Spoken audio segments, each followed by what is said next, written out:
Sasa kabisa mtazamaji, kutoka katika chumba cha matangazo hapa jijini Nairobi, ikiwa ni tarehe 10 mwezi Januari mwaka wa 2023. Asante sana kwa kujiunga katika awamu ya kipindi cha matukio mtambuko. Tumerudia kwa kishindo mwaka huu, mwaka wa 2023, na ambapo wakati huu ambapo tumerudi tutakuwa tunakujuza mengi zaidi. Tumekuandalia taarifa kemkem kutoka pembe zote humu nchini, waandishi wetu wa habari wakiwa ange kutoka maeneo yote pembe zote humu nchini Kenya, tayari kukujuza ni kipi ambacho kinajiri, na kisha baadaye tutakuwa na mazungumzo chanya kuhusiana na ofisi ya upinzani. Mimi ni mtangazaji wako Paul Kirobi, lakini kwa sasa wacha tuangazie tu baadhi ya taarifa kuu ambazo tutakuwa tunazidi kufuatilia mchana kutwa katika chumba chetu cha habari, kabla hatujaungana na waandishi wetu ambao wamekita kambi katika maeneo hayo.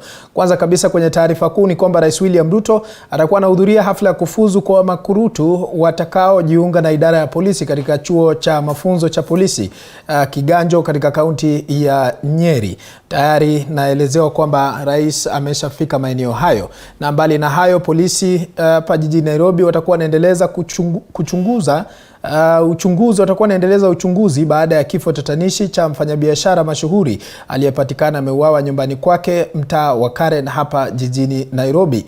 Na mbali na taarifa hiyo, katibu katika Wizara ya Leba Joseph Motari atakuwa anaongoza hafla ya kutoa shilingi bilioni 8.6 za mradi wa Inua Jamii katika kaunti ya Kajiado. Hizi ni baadhi tu ya taarifa ambazo tutakuwa tunazidi kufuatilia katika chumba chetu cha habari, lakini nitakuwa nimefanya dhihaka iwapo nitakosa kukufunza mawili matatu, haswa mwaka huu, mwaka wa 2023 mwezi Januari. Hebu tupate methali.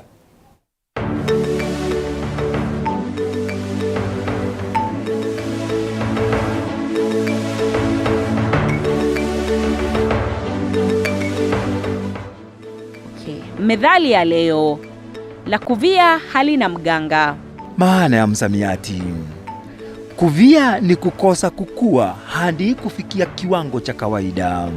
Maana ya nje: kitu cha kukosa kukua hakina cha kukiwezesha kukua. Maana yake: jambo la kuharibika halina wa kulitengeneza.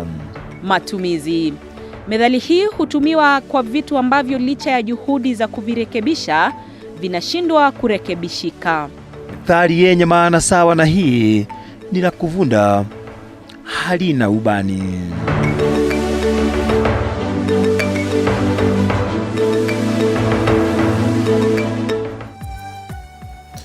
Tukiwananga mtazamaji kwenye taarifa za kipindi cha matukio mtambuko, ni kwamba walimu wakuu kutoka eneo bunge la Kangema wametoa wito kwa serikali kuoanisha rasilimali zitakazotumika na wanafunzi wa kiwango cha chini cha sekondari maarufu kama junior secondary. Anajiri baada ya Wizara ya Elimu kutoa agizo kuwa maabara na rasilimali zingine zitajengwa kwa shule ambazo zina zaidi ya wanafunzi 45 kwa kila darasa. Wakizungumza katika kikao cha kutoa maoni kuhusu matumizi ya hazina ya ustawi wa eneo bunge hilo, walimu hao walisema kuwa shule nyingi eneo hilo hazina rasilimali zote zinazohitajika kufanikisha junior secondary. Kwa upande wake, mbunge wa Kangema Peter Kihungi amekosoa agizo la wizara akisema kwamba shule ambazo zina wanafunzi wengi hazina nafasi ya kutosha kujenga maabara, na kutoa wito kwa wizara kuziruhusu shule ambazo ziko karibu kusaidiana. In a number of facilities, for example, not many schools have got the 3 laboratories, and therefore when we are doing our practicals, most of the times our students are disadvantaged.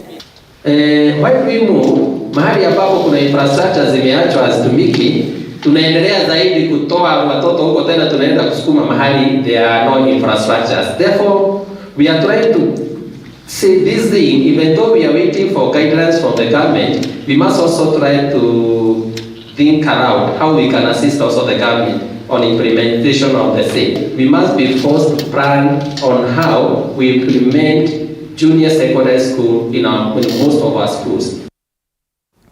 Na hayo yakijiri mtazamaji, mchanganuzi wa masuala ya kisiasa Profesa Hamany Manyora amemsuta Rais William Ruto kwa madai kuwa serikali yake inaongeza deni la kitaifa kwa kuomba shilingi trilioni 1 kutoka mataifa ya kigeni kama benki kuu za kimataifa kama World Bank, IMF na taifa la Korea Kusini. Manyora pia ameibua wasiwasi kuwa benki hizo za kimataifa zinajitwika mamlaka ya kuingilia masuala ya uchumi wa taifa la Kenya, hali inayozidi kuongeza gharama ya maisha. The President promised many things very close to people. He has not been able to implement any of them. Therefore, he had to run away with one. And the easier one was the Hustler Fund. It was a question of getting like 30-40 billion shillings and quickly putting it in somewhere and you start rolling it. The speed again is suspect, because you cannot give people money without proper structures, without proper management in place. So again, you can see populism about the hustler fund. Again, if you are talking about a fund to help people do business, surely any financial institution, any bank will tell you, it's not just the ability to pay, but the kind of viability of what you are doing. So even small startup funds and programs, they usually assess what people want to do. So this one will just give you money, and then it's so little. You can see it is populist. It was because all other things he had not been able to do, like the cost of living. And therefore you run away with one of these. That's why with the disorganization and all the questions being asked. And again, you see, it's just a government freezer. Yeah. The president has removed a number of subsidies, and I think from day one when he was being sworn in. One is that as a president, this is his government. He must implement the policies he thinks can work. If removing subsidies is a policy measure he thinks can work, then we have to give him time to implement those measures, those policy measures. But again, there are those who believe this is IMF in control, yeah, especially because of the speed with which that has been done, and also because the suffering that the subsidies were supposed to be kind of alleviating, kind of mitigating the suffering of Kenyans. So even if at policy level you didn't agree with subsidies, like for example, I don't agree with subsidies, you will need to take into consideration the suffering of Kenyans. And therefore, even as you aim to remove the subsidies, that will be long term. But to the extent that it came so fast, some people are reading mischief into it. Kiachana na hayo, kwingineko ni kwamba serikali ya kaunti ya Kilifi imetoa msaada wa chakula kwa wakazi katika maeneo ambayo yameathirika zaidi na ukame. Akizungumza alipozindua msaada huo, naibu gavana wa Kilifi Flora Chibule amesema kuwa serikali ya Kilifi itaweka mikakati ili kutafuta suluhu la kudumu kwa tatizo la njaa. Waziri wa utumishi wa umma, kukabili majanga na mipango maalum katika kaunti hiyo, Felkin Kaingu, amesema kuwa lori 17 zilizobeba vifurushi vya kilo 90 za mahindi na kilo 90 za maharage zitagawanywa kwa wakazi katika maeneo 17 ambayo yameathirika zaidi. Maeneo hayo ni Adu, Marafa, Garashi, Magarini, Bamba, Ganze, Jaribuni, Sokoke, Jilore na Mwanamwinga. Lakini tunaona hii period ya kama miezi 6 lazima tuweze kuwafikia na chakula. We have data from the ward administrators, so we are able to trace the most vulnerable families and people. But this is not the end of the distribution of the food. We intend to get more food because we know very clearly that we've got so many places or so many zones which in the Kilifi County, because of the failure of the rains, we might face a serious problem in terms of the feeding, in terms of food and water. So as a county government, we are intending to flag up more food, to distribute more food to the most affected areas. I think the DG has talked about Rabai. We know Ruma is one of those places. She's saying now that we know there is a problem, but because of the food, which is not enough, we tend to procure more food. And I know donors will come in to assist us to ensure that we can basically give the people more food. It is not going to be enough, but I know we are going to help the vulnerable families more. Tukiachana na taarifa hiyo, kwa sasa tunaangazia utata uliopo katika kaunti ya Meru, ambapo mwakilishi wa wanawake katika kaunti ya Meru, Karambu Kailemia, ametoa hisia zake kuhusu masaibu ya gavana wa Meru Kawira Mwangaza. Akizungumza na runinga ya TV47, Kailemia amesema tatizo lililoleta mtafaruku kati ya gavana na wawakilishi wadi ni swala la kihisia wala si la kisheria. Aidha amesema kwamba tatizo hilo halikuchochewa na wapinzani wake, ila ni wawakilishi wa wadi waliohisi kutopewa heshima inayostahili na gavana wa Meru. Kailemia sasa kiomba subra katika kaunti ya Meru, wakati naibu wa rais Rigathi Gachagua anaendelea na juhudi za kuleta uwiano. Proceedings in the Senate is not really a big problem. It's just misunderstanding. Everybody feeling that they are being disrespected.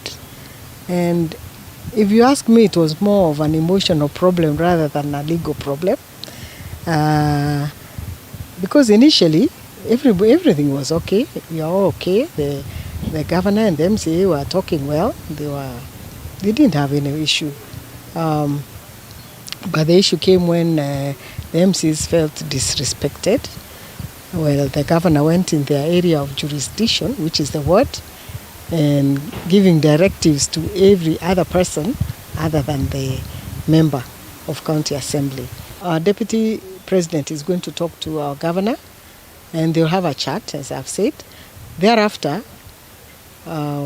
you call the two functions, let them say, this one said this, is it true? Can you change? And I'm not seeing any problem really. It's something not so big, because now, after all this, I think we have all thought hard, and we have looked at our pros and cons. So it depends now whether each one of us wants to go on, the two functions. Na mtazamaji, tukiachana na taarifa hiyo, kwenye taarifa nyingine ya kusikitisha ambayo tulipokea katika chumba cha asubuhi, katika chumba cha habari asubuhi ya leo, ni kwamba aliyekuwa kamishna jenerali wa magereza Isaya Mosiori Osugo amefariki. Kulingana na msemaji wa familia, kamishna Osugo alifariki hospitali Jumatatu usiku baada ya kuugua kwa muda mfupi. Osugo alistaafu mwaka wa 2019. Osugo alikuwa afisa wa polisi ambaye alihudumu nyadhifa mbalimbali. Mwaka wa 2008 aliondolewa katika huduma za kitaifa za polisi alipokuwa afisa wa upelelezi wa jinai wa mkoa wa jiji la Nairobi hadi kamishna wa magereza. Wakati huo, maafisa wengine wa polisi na maafisa wa magereza wameomboleza kifo chake, wakimtaja kuwa afisa mnyenyekevu na aliyejitolea kubadilisha wengi.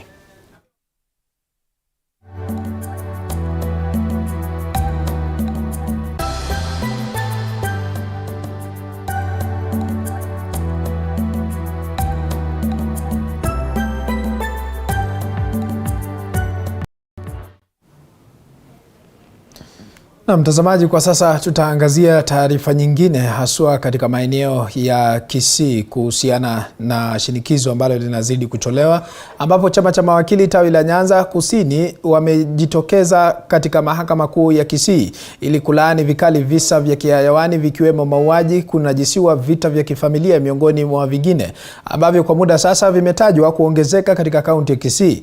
Cha ajabu zaidi kikiwa kile cha mtoto sagini kunyofolewa macho. Chama hicho kimewaomba wakazi wa kaunti ya Kisii kujitokeza na kusaidia kutoa habari zozote zitakazofanikisha kukamatwa na kushtakiwa kwa washukiwa wanaojihusisha na visa hivi vya kihayawani ambavyo vimekithiri katika kaunti hiyo. We are here today to condemn the recent incidents that has been taking place in Kisii County and Nyamira. It is a constitutional right for an individual to have the right to live. It's not only against the Constitution, it's also against the teaching in the Bible.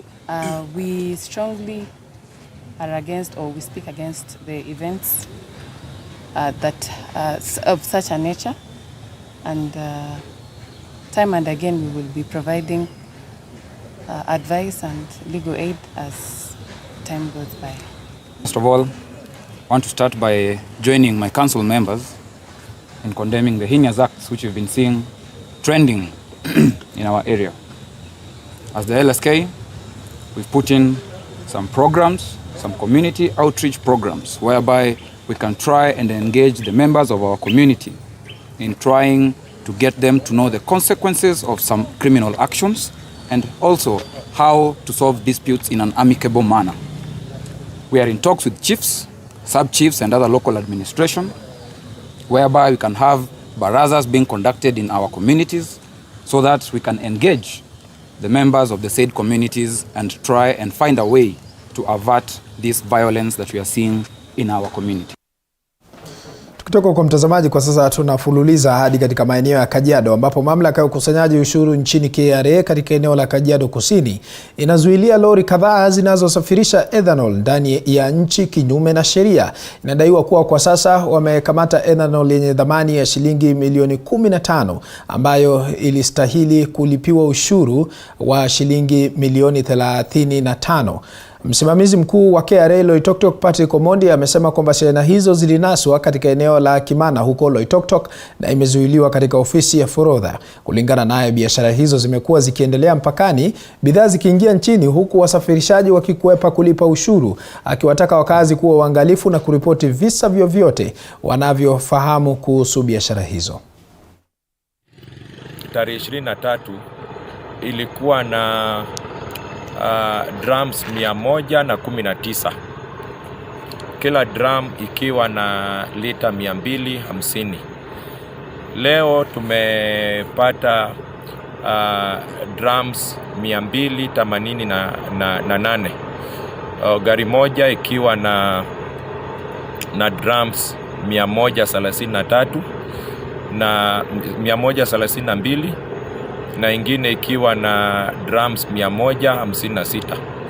Hizo drums zote ni za lita 250 kwa kila drum. Kwa hivyo ukijumulisha hizi gari mbili zenye tumeshika leo asubuhi ni lita 1072, na ushuru ambao unatakana kulipiwa kwa hizo lita 1072 ni ushuru wa milioni 35. Biashara kama hii tuisimamishe kabisa, kwa sababu mambo kama hii zikipita hivi inamaanisha serikali haipati ushuru. Tukiachana na hayo, kwingineko ni kwamba kamishna mpya wa kanda ya Mashariki Paul Rotich ameapa kupambana na hali mbaya ya usalama katika maeneo ya Marsabit, Isiolo na Meru. Rotich, ambaye hapo awali alikuwa kamishna wa kaunti ya Marsabit, anasema kwamba anafahamu vyema changamoto za kiusalama zinazokumba eneo hilo. Kulingana nayo, kamati mpya ya usalama inayohusisha washikadau wote itaundwa katika azma ya kumaliza visa vya wizi wa mifugo katika eneo hilo.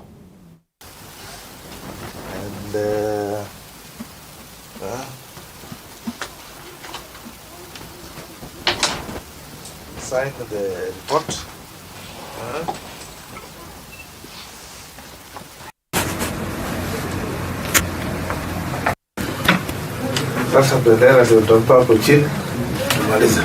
Raids and cattle theft is a common phenomenon. I think His Excellency the President has set a tone that these are practices which should come to an end.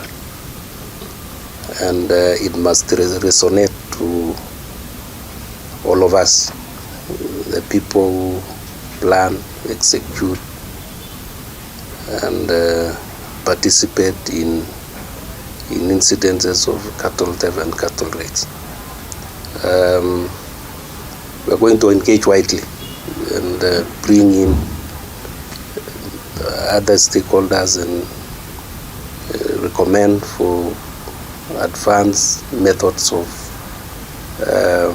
addressing the menace of cattle rustling, and that is one key area which we are going to focus as a region. Tukitoka kwa mtazamaji, kwingineko ni kwamba wawakilishi wadi katika bunge la kaunti ya Kiambu hii leo wamefanya kikao nje ya afisi ya gavana Paul Kimani wa Matangi mjini Kiambu, wakimtaka kuelezea jinsi wakfu wake wa Matangi Foundation utatekeleza wajibu wake katika kufanikisha miradi ya maendeleo bila kuwahusisha. Wawakilishi wadi hao waliokuwa na hamaki wanamtaka gavana wa Matangi kuweka wazi kusudi lake kutumia wakfu wake binafsi kuiendesha kaunti hiyo na kuacha nyuma ile hali wote walichaguliwa na wakazi wa kaunti ya Kiambu. Wakati huo huo, wameshikilia kuwa lazima na sharti gavana huyo aweke wazi kitita kamili cha fedha na mipango wa kuwasaidia wanafunzi wasiojiweza, huku wakihoji kwamba Matangi anawalagai wana Kiambu kwa manufaa yake kibinafsi. The link. Mimi nikisema hapa tuongee mambo ya chama, even though I was not in UDA, but I believe in UDA. I believe in the motto ya bottom up. Na sisi kama viongozi ambao tumechaguliwa, tunapata habari ya kwamba basari zinapeanwa kwa njia nyingine ambayo haiko ndani ya zile sheria ambazo tumetunga kule kwa bunge. Na ndio tumekuja siku ya leo tumweleze gavana akubali sisi tufanye ile kazi ambayo tulichaguliwa kufanya, na akishafanya hivyo sisi hatuna shida na yeye. Tumekuwa tukimuunga mkono na tutazidi kumuunga mkono. Sisi tunataka kuuliza gavana, hakikisha umedelegate kazi kwa wale watu ambao umepatiwa kisheria kufanya kazi na wao. Na inafika mahali hata tunajiuliza kwa nini tulikuwa tunapitisha ma-CEC kama CEC hawezi fanya kazi. Tukitoka kwa mtazamaji, taarifa hiyo tutakuwa tunazidi kufuatilia. Tuelekee maeneo ya Kisii ambapo viongozi katika kaunti ya Kisii wanaendeleza mpango maalum wa kuwasafirisha wanafunzi waliotia fora katika mitihani ya kitaifa hadi ughaibuni kusomea kozi mbalimbali. Viongozi hao wanadai kwamba mpango huo kwa jina The Kenya Airlift Program unalenga wanafunzi wa vyuo vikuu na wale waliokamilisha kidato cha 4, wakisema kwamba lengo ni kuwapatia vijana fursa ya kutimiza ndoto zao kwa kupata elimu bora. As many maybe have come across to know, has been taking students to the US to do their masters in different fields, especially in areas related to IT and business. But it doesn't mean that we only take students coming from business and IT related backgrounds. We have other courses in the program which actually accommodate students from across the board. Also, after their masters, they are able to transition to the job market in the US, because that's the big question that actually many students find themselves into after their studies. Like, where are we going after school?